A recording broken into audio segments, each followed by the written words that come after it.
how to set hot corners on MacBook Air. And okay guys, here in your MacBook Air, okay, go to System Settings. In System Settings, on left side, go to Desktop and Dock.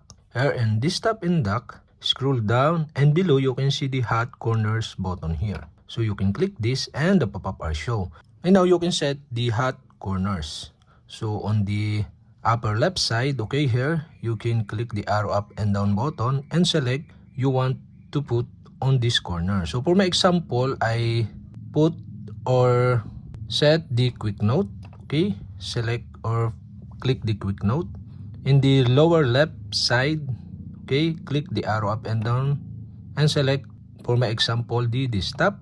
And on the upper right corner, okay, click the arrow up and down, and for my example, I select the application window. And okay, the lower right corner is set the quick note. That's it. Okay, and after that, click done to save. And now we have successfully set the hot corner on MacBook Air. Okay, put the arrow on the upper left corner. So for example, you can click this and you can see the new note. And the upper right corner, okay, so no available window. On the lower left corner, so okay guys, so you can see we have activated the desktop. And on the lower right corner, so okay, the quick note again.